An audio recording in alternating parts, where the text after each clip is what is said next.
Day 40. Sirens sounded in both the north and the south of the country as Hamas and Hezbollah continued to send rockets into Israel, causing some damage but no casualties. The ground offensive in Gaza made more progress overnight. Troops of the Nahal Infantry Brigade and 261st Brigade raided a Hamas training base yesterday, locating a tunnel shaft and dozens of weapons. Separately, the IDF carried out an overnight drone strike against 2 Hamas operatives who placed bags suspected of being explosive devices on a road used by Israeli troops. Yesterday, the Biden administration confirmed long-held Israeli assertions that Hamas is using Shifa Hospital as a cover. Today, they reiterated that this is a war crime. The IDF has repeatedly denied that Israel has surrounded or besieged the medical center, saying that one entrance remains open and that it is working in conjunction with staff to allow for the safe passage of patients and civilians. Earlier today, the IDF published a photo showing soldiers delivering baby food and medical supplies to the entrance of Shifa Hospital. Despite the fact that evidence points to the contrary, UN Under-Secretary Martin Griffiths wrote today that he is appalled by reports of military raids in Al-Shifa Hospital in Gaza.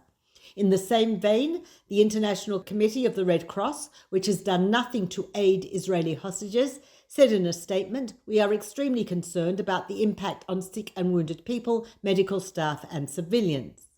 The BBC apologised after a presenter falsely claimed that Israel was targeting medical staff and Arab speakers during its operations in Gaza's Al-Shifa Hospital. They admitted this was incorrect and misquoted a Reuters report.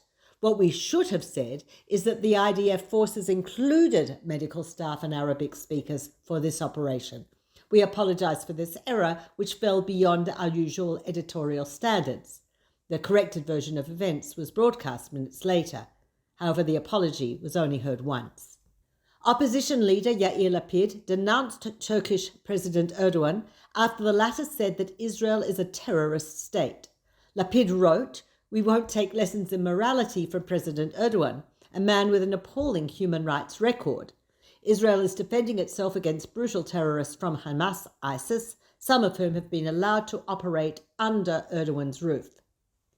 The Bank of Israel says the Finance Ministry's plan to shave about 4 million shekel from the 2023 budget to fund war expenses is not enough, and that another 8 to 10 billion in expenditure should be cut from next year's budget, including coalition discretionary funds. The state budget, which passed in May, included about 14 billion shekel in discretionary spending, much of which is allocated to programs for the ultra-Orthodox community.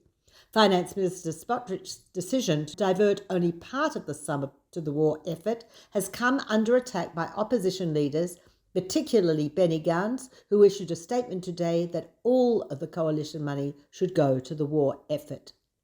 This is Peter Jones-Pellach reporting for NCJWA, Australia.